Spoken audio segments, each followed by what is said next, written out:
Jesus, I'm following you into the desert for 3 days with no food. I don't care. I'm going to follow you because being with you is better than me making plans and preparing and controlling everything. I just want to be, they just wanted to be where he was. When you think about the profound influence of the Bible on the world, the way that it has shaped our culture, whether you're a follower of Christ or not, it's probably a good idea that you know at least what it says. It's going to be about us taking and reading the Bible.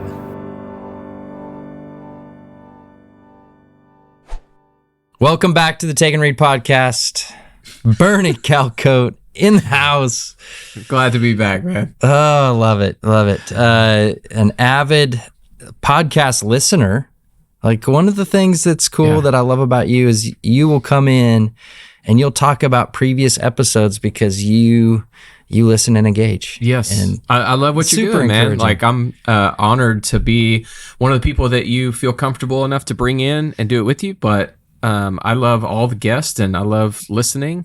Yeah. More to them than myself, for sure. Amen. And so, I love what you're doing, man. It's awesome. I had to get like 2 guests together, have you guys just record a podcast so I can listen to it and I don't have to hear myself. That'd be good. There you go. That'd be good. So what's been kind of spinning around in your world? What, either through biblical community have you been learning? Has God been showing you things, challenging you, or in his word? Absolutely. Well, both together. I think right now there's one thing that kind of jumps out. I go to the Austin Stone Community Church, and right now we're in the life of David. Okay. And we were just recently in 1 Samuel 18 and looking at David's friendship with Jonathan. Okay. And putting that friendship and that relationship in comparison to, and that one being just a covenant, deep, devoted friendship, which is not really discussed much, and sermons aren't done really on how to be a really good friend to somebody. And then the alternative being the toxic relationship between Saul and David. And I think the sermon that Ross Lester did on this was just brilliant. And it had me and my wife just really considering how blessed we are, one, to just be the beneficiaries of such good, deep friends. Yeah. And also at the same time question, man, what kind of a friend am I really to people? Do I celebrate them or do I compare? Do I defend them or do I deflect? And so Ross kind of went through these different things that toxic friendships do this, and true friendships do this, and looking at those, juxtaposed friendships of Saul and David and Jonathan and David. Did I use that word in the right context? I think so. I tried. So, yeah. So it's so good. So they could go to the Austin Stone website. Yeah. Go to the podcast and listen to, I think it's called The Art of True Friendship or something like that. And it's really good. So our community group is now listening back to that sermon and studying in 1 Samuel 18 and kind of the events of, these different things and how those friendships kind of play out. And it definitely makes you consider what kind of friend you are to people and what kind of friends that you have. And there are toxic friendships, and there's just people that really are out for their own gain, and they're not there to give. They're there to gain, and they're there to compare, and there's bitterness and what Leslie and I have been trying to work through, because he really doesn't get into this part. It's like, okay, once you identify, man, these are just some really true friends that we have. It's such a blessing. And then there's some people hovering in our atmosphere that may be toxic. And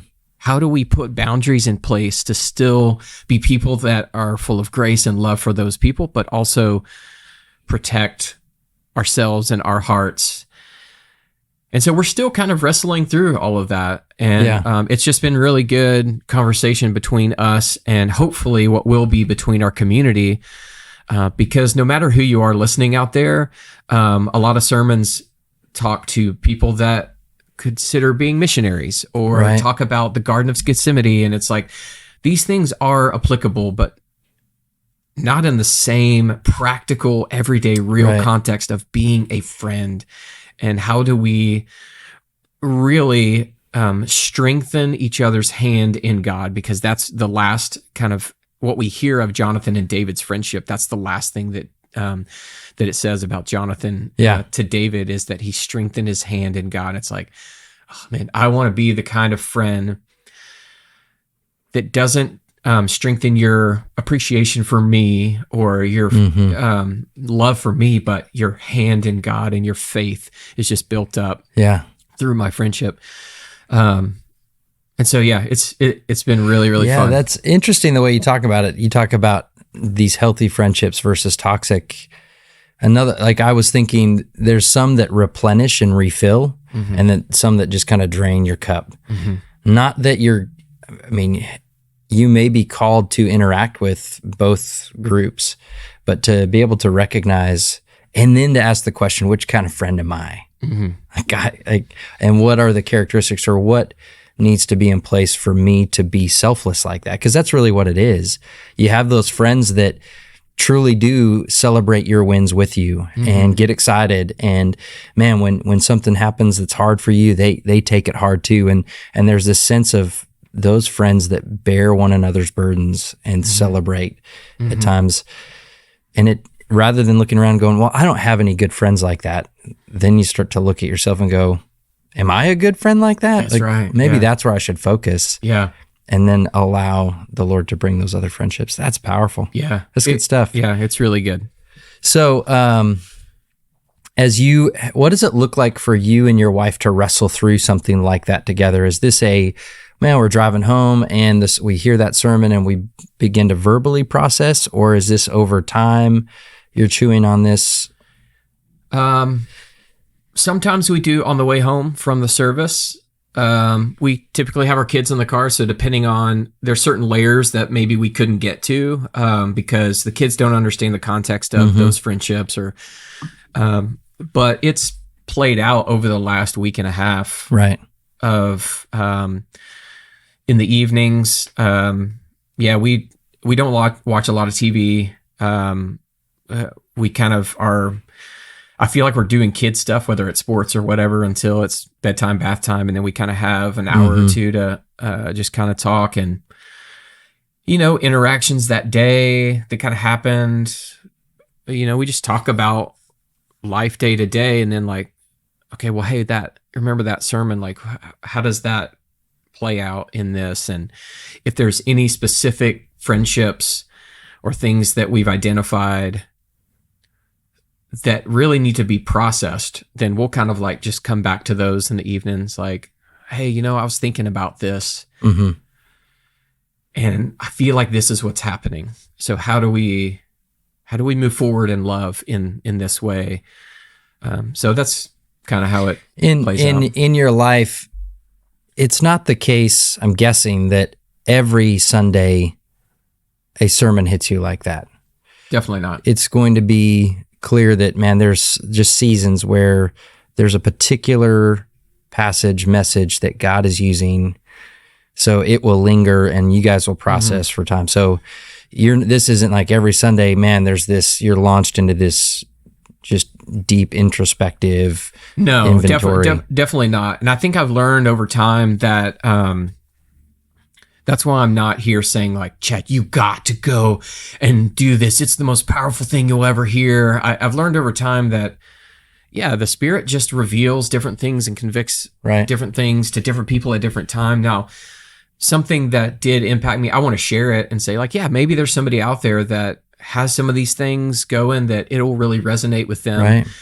Right. But there's definitely seasons where or times where something specific is like, oh man, we're gonna not rush and hurry past this. We're gonna kind of stay in this for a little bit and see what the Lord, like. I mean, we never sit on the front row, But my son, who is generally not wanting to be seen by anybody, he was like, "Let's sit on the front row today." We were like, "Okay." We went and sat on the front row. We're the only ones on the front row. The pastor's looking at us most of the time, and then when he prays at the end, he comes and kind of squats down almost right in front of us and uses language to where Leslie and I were just kind of, is he praying for us right now? Like, I feel like this is for us. He could use our names and it would apply. But so this specific one, yes, was very like, wow, we felt the Spirit just kind of move and it resonated with us. But it's not, we don't have a weekly rhythm of like, okay, now we're gonna do this. You know? It's more organic. And that just happened to be in this season, per my question. God is stirring up something, and it's happening through both the scriptures and biblical community, and it has to do with that kind of what kind of community are you? And I think that if we're honest, even biblical community, and maybe even more so biblical community, is messy. I mean, guys, it is just messy. And if it's clean and neat and organized, then you're probably not reaching the levels of depth to where everybody's stuff really starts to come out. And that's where I feel like there is a ton of grace to be displayed, is when we know each other and deep bonds of community can really happen. And so that's the reason maybe that it resonated as well, as like, and maybe there's people out there that are like, man, I just feel like this thing's a mess. You're not alone. Yeah. Biblical community really is messy. And that's why we have this. Well, and to your point that it's messy because outside of the biblical context, it would be completely allowable in society for you to just dismiss people that are toxic to you, or that are mean, or just complicated, or, anything messy, you can just kind of cancel it. You could just remove yourself or remove them from your life. Whereas the biblical community is going to be defined by this idea that there's an agreement. We're all broken and sinful people, and we're brought here by the grace of Jesus Christ and healed by him, empowered by him. And so we've got to deal with sin. We don't get to run from it. Yep, and when toxic people are in your life, you've got to deal with that and figure out, what does grace say, and how does the gospel apply to that relationship? And then also, how do we be life-giving friends in relationships and lean into that, empowered by the Spirit of God? No, that's absolutely right on. We're supposed to be, and we try our best to be, and I know we fall short, but a people that are devoted. In the book of Acts, it talks about they were devoted to one another, learning, from the prophets, from the apostles, having meals together. It's like they were doing community together, but that word devoted is something I think that we have lost, and our culture has kind of lost. Because another thing that he gets into, and then we can move on, is just how we want that connection. We want deep friendship. We want true friendship. But it costs something. Yeah. And a lot of times we're just not, it's like, no, I want to come to church, and I want you to meet my season of life and the things that I prefer and all of this, but don't ask for any of my time, me to sacrifice my money. Don't ask me to do those things, just this. And then we can complain when there's the lack of connection. It's like, well, it doesn't really work that way. Yeah. And so that's a whole other layer of how those deep friendships really start to grow and start, and the statistics of people out there that don't have true friends, people that they feel like really know them and that care for them. It's just evidence of how much we need the word. We need to be devoted to one another and push into it. Amen. Do you ever, there's a couple of ways in which you can determine that list of people, the true friends. If you have a messy job and you need some help, you're like, who can I impose on that will still like me at the end of this? If you have to move a bunch of furniture or whatever, you're like, all right, who can I call that either they owe me something or I can lean on them to be messy. I heard someone else describe it like, you've got those friends that are front porch friends. You'll let them in the front porch of your life, but maybe not in the house. And then you've got the friends that can come in the living room and where you keep everything really nice and clean and it's presentable for guests, but there's no real mess back there. And then you've got your friends that, you'll let into maybe the kitchen area, depending on your floor plan of your house mentally. And they may have fridge rights, like, oh yeah, you can check out the fridge and take stuff. And then there's those friends that you'll allow into the living space of your home where you didn't clean up, where there's maybe some undies left on the ground or something in your bedroom. You're like, I forgot, did I clean up my dirty laundry? And they're fine going in and out. And so there's those different levels of friendship of how much vulnerability, how much are you willing to let them see of the mess and the gross of your life. That's good. Anyway. Love it, man. All right. Well, thanks for sharing. Of course. That's good stuff. That's powerful. I hope people go and track down that sermon. Yeah. The Austin Stone, and the name of that sermon would have been Art of True Friendship. Art of True Friendship. So yeah, make sure you Google that, find that, watch it, listen to it. I'm sure it'll be challenging and helpful. Well worth it. All right. Well, we come together today. Since you were last with me, we were in a hotel room. Oh yeah. At T4G.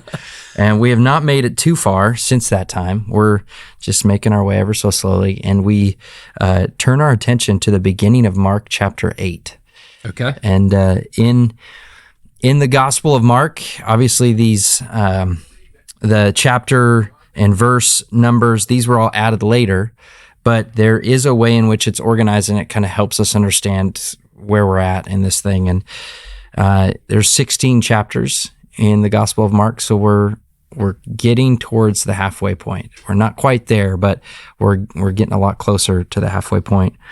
And just by way of reminder to everyone who's listening, here we are reading and making our way kind of verse by verse through the Gospel of Mark.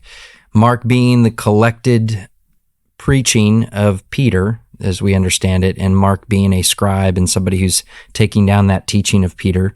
John Mark, yeah. I learned that from you, man. Yeah, buddy. I didn't know that before this podcast. And we've got in the first verse, you have kind of the only time Mark speaks where he gives his opinion, or it would be the opinion of Peter maybe. But he says, this is the Gospel of Mark, or let's see here. The beginning of the gospel of Jesus Christ, the Son of God. The beginning of the gospel, the good news of Jesus, the Christ, or the Messiah, the Son of God. So he's stating his opinion. Here's what I've concluded. And then the rest of the gospel is his support of that statement. Here's why that's the case. And so keeping that in mind, also, the gospel, the good news, is defined by Mark in chapter 1 in verse 14, where it says that now after John was in prison, Jesus went into Galilee and proclaimed the gospel of God, the good news. And he said, so here is that gospel, the time is fulfilled and the kingdom of God is near. Repent and believe in the gospel, that the kingdom of God is at hand. God's kingdom has arrived.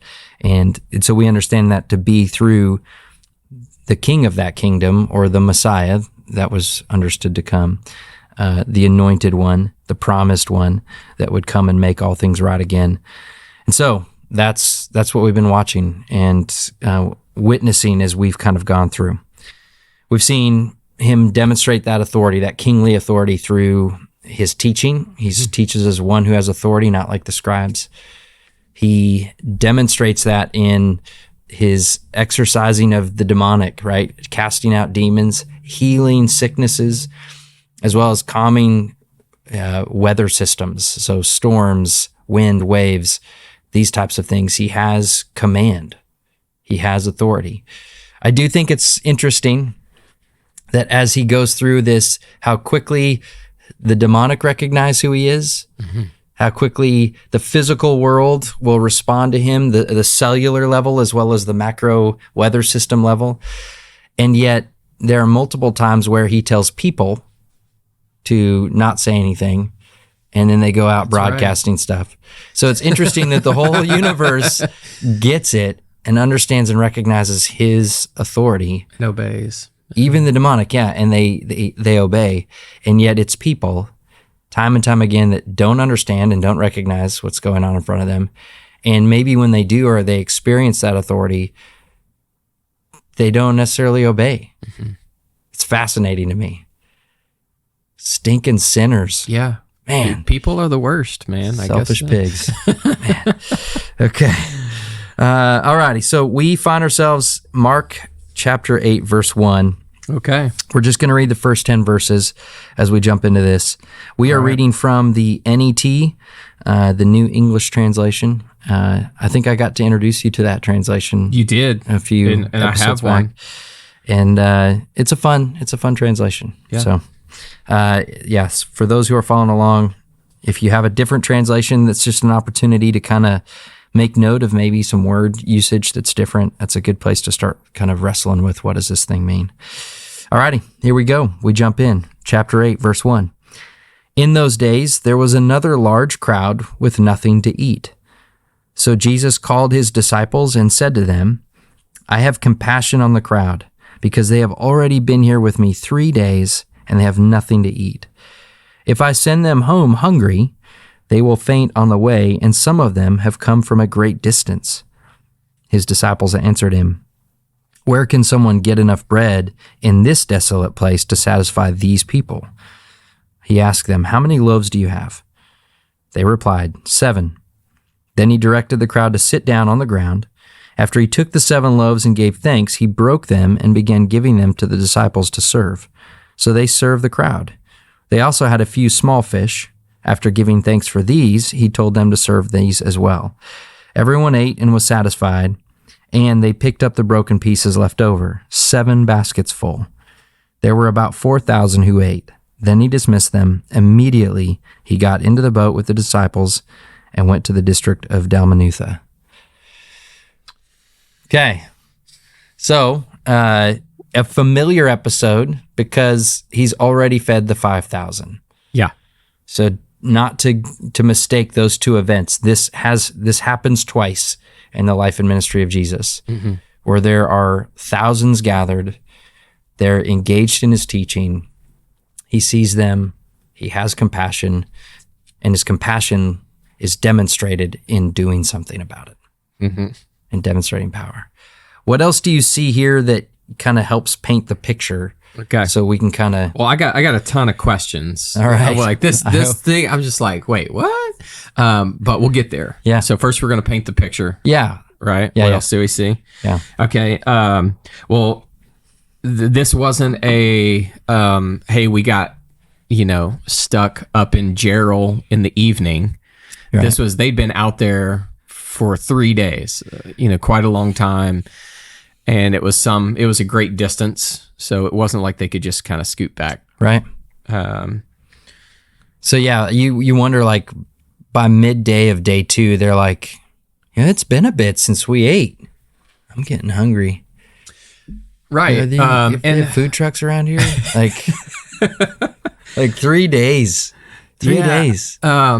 I know in America and definitely in Austin, we probably eat more than most people in the world. Oh, probably. But in this context, would that be, was it like, you just have some lunch, or were there, was it common for you to go for a couple days and be like, oh yeah, we need to eat? I don't think so. Okay. Judging by his response, right? Yeah. He recognizes this is a big deal.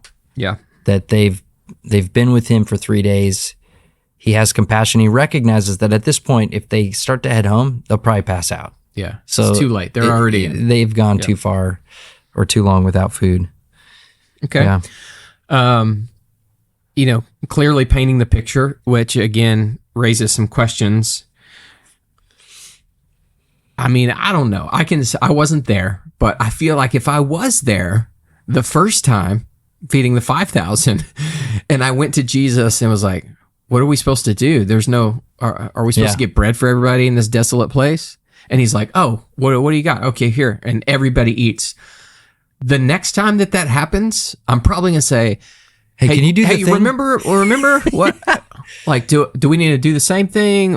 But the response sounds like there's no recollection. They have Yeah. forgotten all about it. Well, what are we going to do? Well, how about that? How about you just get what you have, bring it to me, and we'll do the same thing. Yeah. So I kind of am picturing these disciples again, kind of like, man, there's all these people. Yeah. And what's interesting is other passages, and this will eventually come out in that Jesus will begin to grow impatient with the fact that they just can't see it. And so it's not as though there are times where the author doesn't tell us that Jesus is frustrated. And so I think it's interesting that because that's not mentioned here, that he still is, he's being patient with them. Even though, yes, that almost exact same thing has happened on an even grander scale. So more people were there the first time, and they're like, hey, we got to feed. And he's like, well, what do you have to feed them? And they're like, well, we don't have anything. Well, we'll find out what you got. And he puts it on them. This time, he takes it on himself. Where can we get enough bread in this desolate place?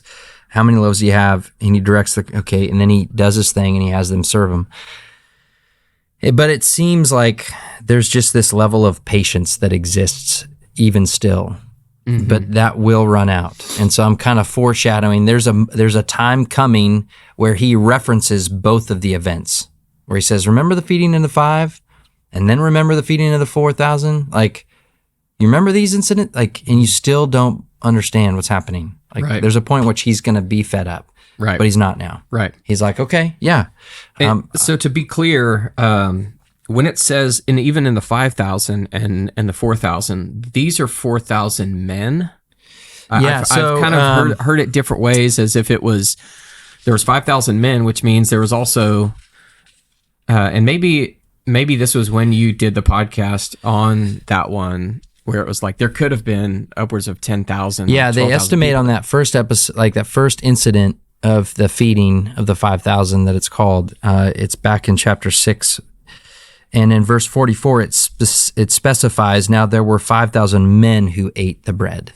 This one does not specify. Yeah. It just says there were about 4,000 who ate. Yeah. So I don't know if the implication is that this was a mixed group. But so this could have been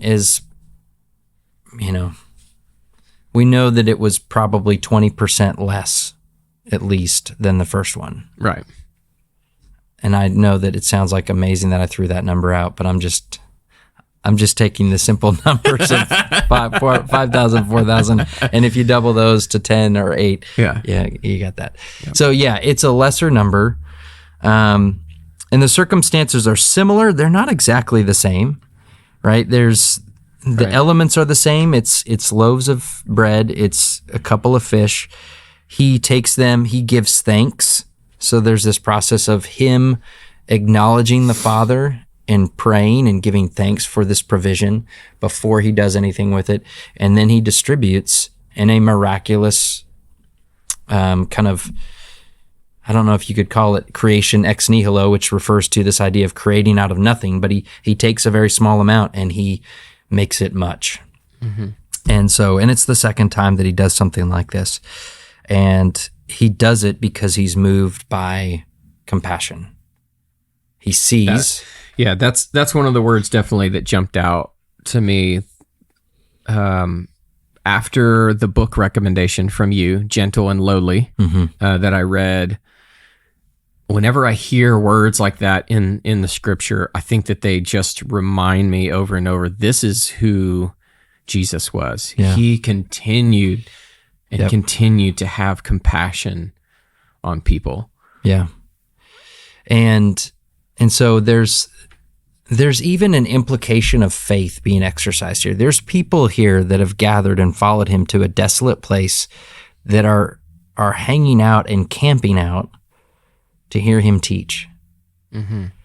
And there's something about what they're willing to do and what they're willing to endure to just be in proximity of his teaching that is a demonstration of yearning.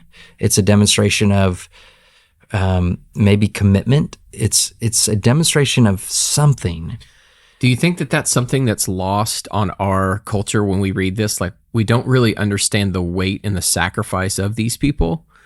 It wasn't like us going to T4G, right? We get in a plane, check in the hotel, right? Walk down the street, have some food, go to the conference. I mean, this was a huge sacrifice. Yes, there was some suffering and discomfort clearly in order to be in that space.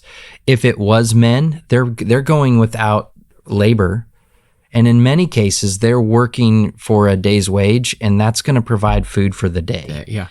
So they're going without labor and work. They're also going without food. So it's almost half a week. Mm-hmm. Like that's a pretty big deal. And so I think there's something demonstrated in that. And he sees them and he has compassion. Every time that the scriptures talk about Jesus, it's that he sees, he has compassion, like he's described as one who's now has compassion because of what he sees, and then he does something. So compassion is never a sentiment. Mm-hmm. It never stops there. It never stops with, man, I feel really bad. I really feel bad about what I see there. And it always moves him to then try to do whatever he can with whatever resources he has to fix that. Whether he sees them and he says they're like sheep without a shepherd. Mm-hmm. And he tries to then be and demonstrates that he is a good shepherd. And so even in the parable of the Good Samaritan, when as that parable is being told, the recognition, right? It's the Samaritan sees the man, the others see and avoid, but he sees and has compassion, and therefore his compassion is demonstrated with activity. And I think we're in a culture where a lot of times maybe we see things and we want to do something, but we don't know what to do, or we just go, man, that's a real bummer, and then move on with our life.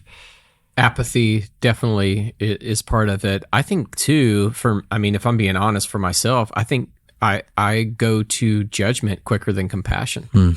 So that's what could have happened in that parable is the first two they saw and they made judgments. And that judgment led them to keep walking. Right.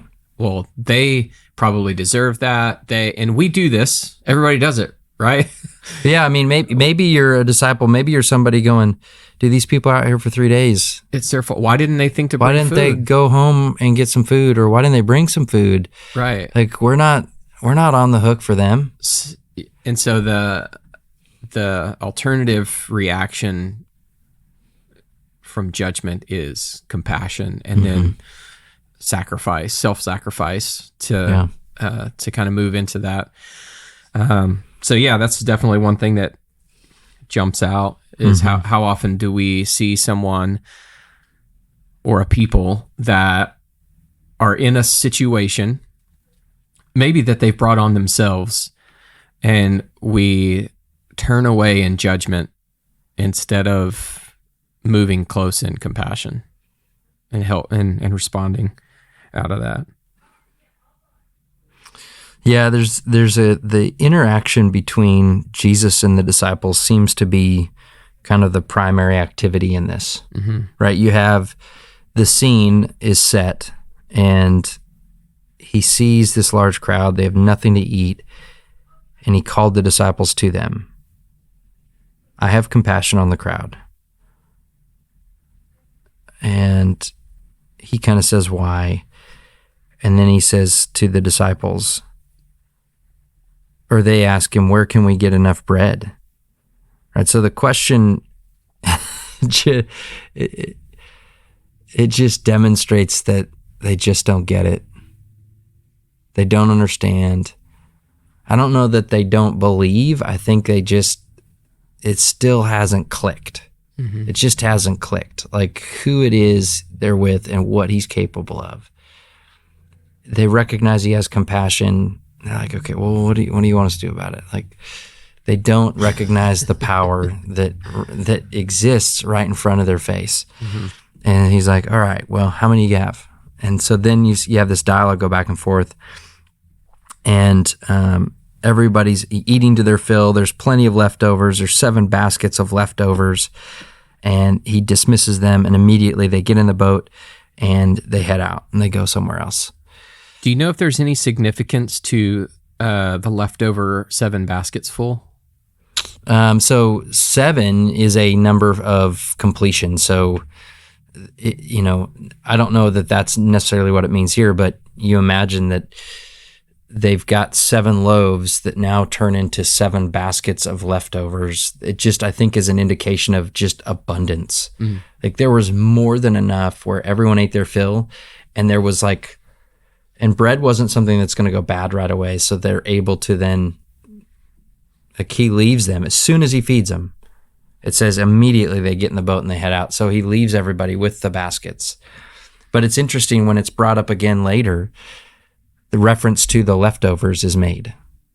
Right, yeah. I fed all these people and I had this much left over. In abundance, yeah. You think about not only immediate provision, but abundant provision. More than you need is going to be offered to you. Do we know what the word immediately is in the original text? Because I feel like Mark must have had that word tattooed on his body somewhere, because he uses it. Yeah, it's like his favorite word. Yeah, and immediately.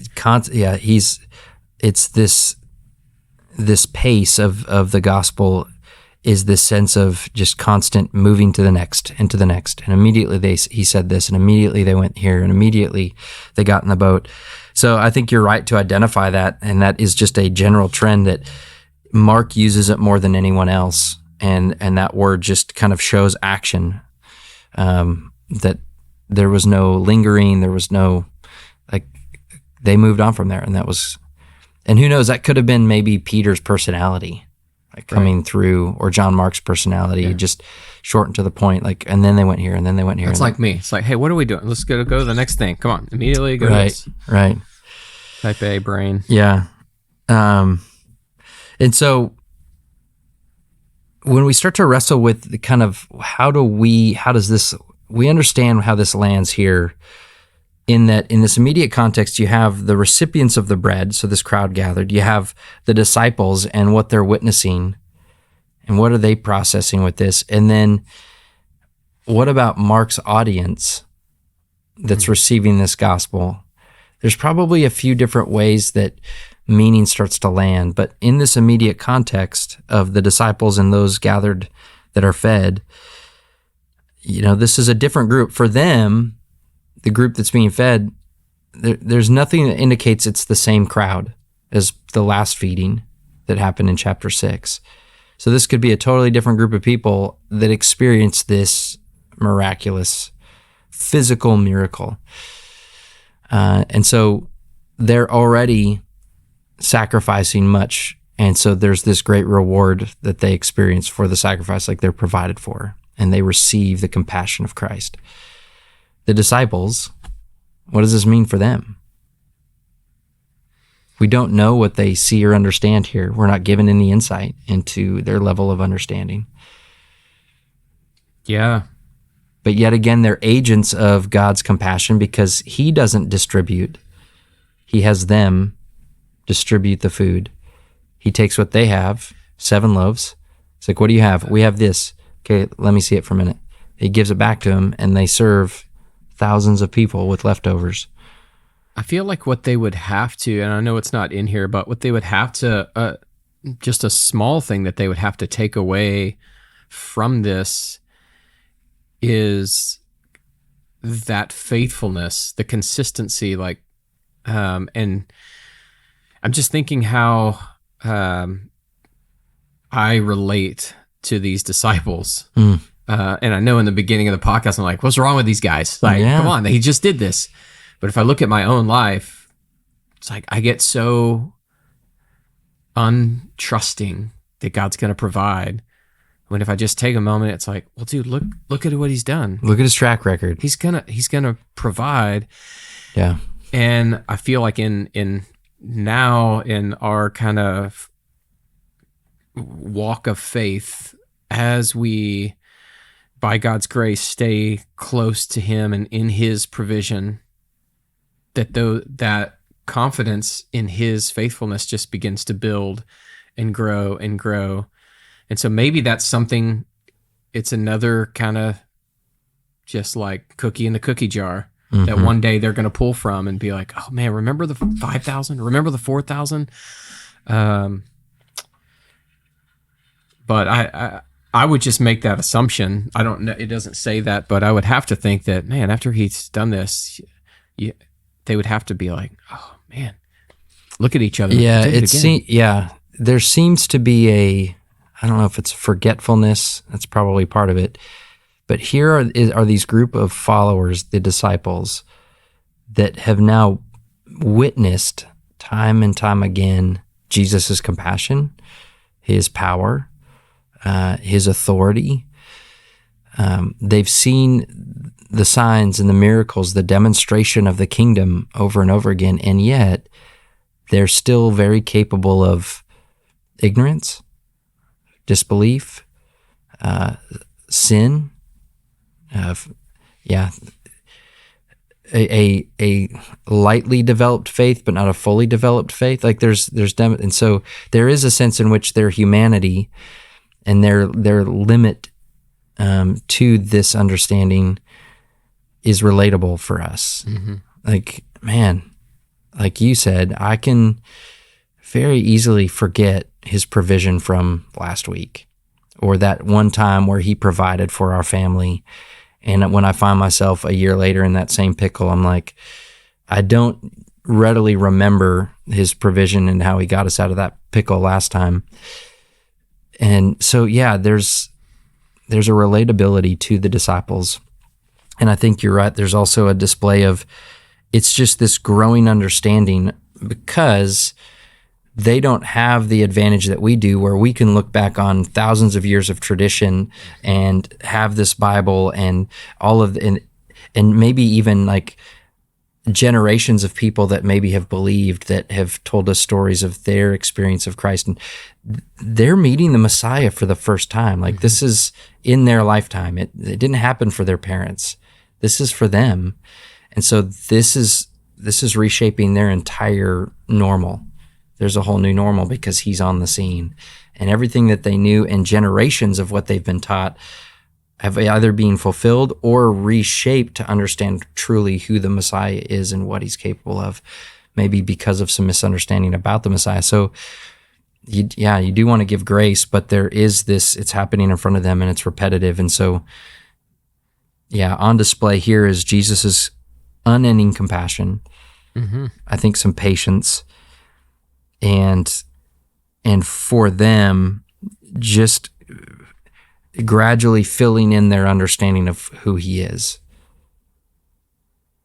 Yeah. So how do we wrestle with that meaning today? And we've done it a little bit, but if you were to kind of wrestle with, how is this significant in the life of Bernie Calcote today? Oh man, I'm just relating definitely to the disciples in this.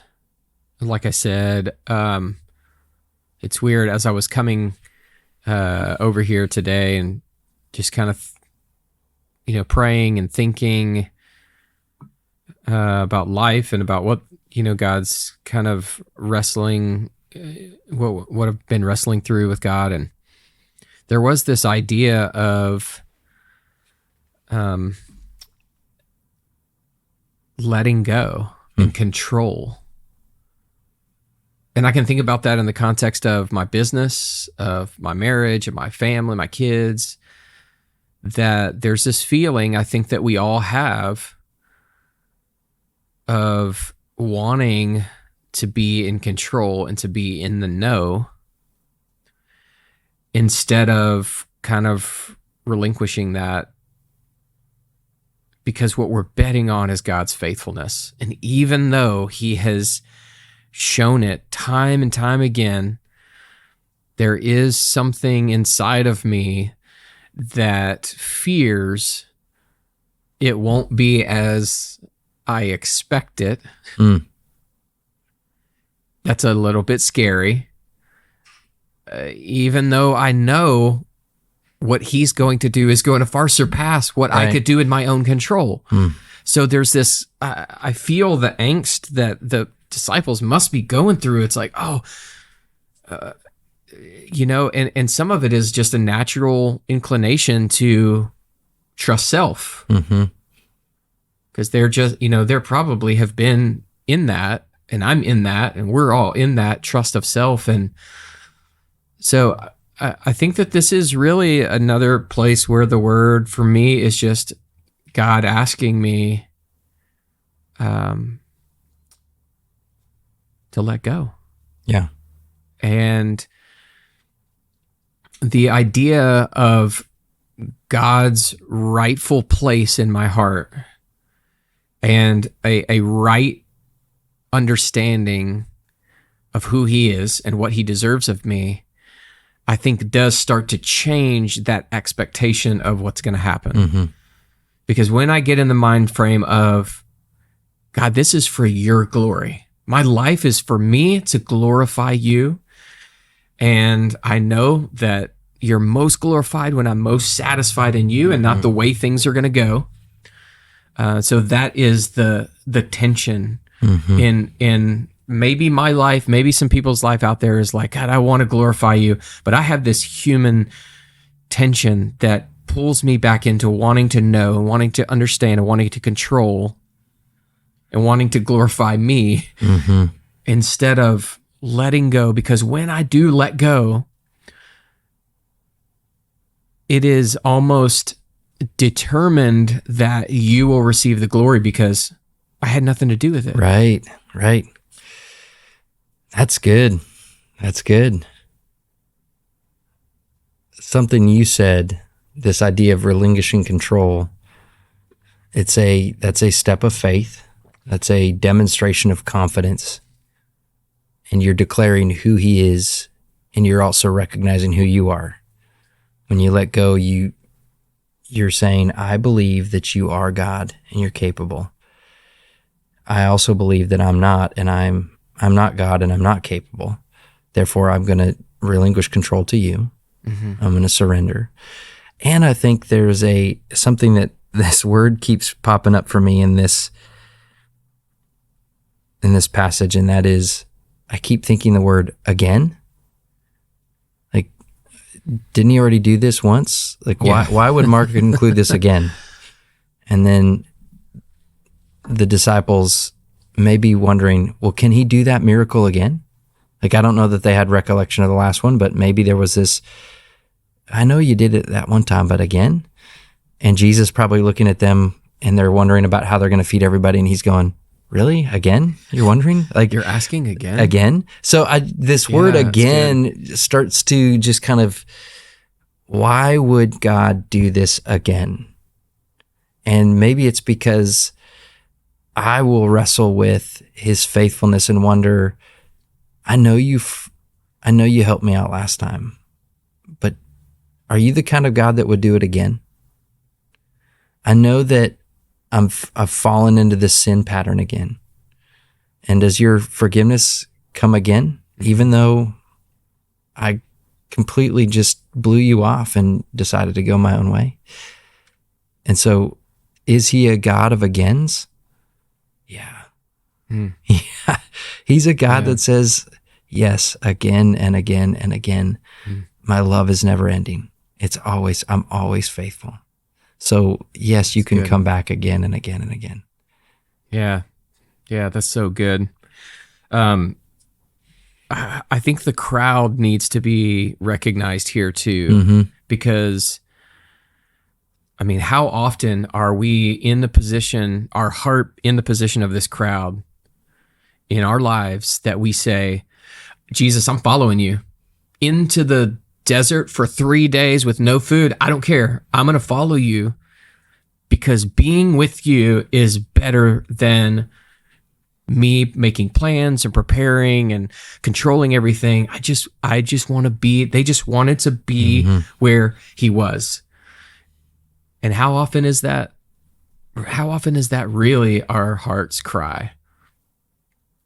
And maybe they thought to themselves, maybe they were just so fixated on Jesus that it didn't matter. They didn't even think about it. Or maybe they were like, we're with Jesus. Like if we're fixed on him, he's going to provide the stuff that we need.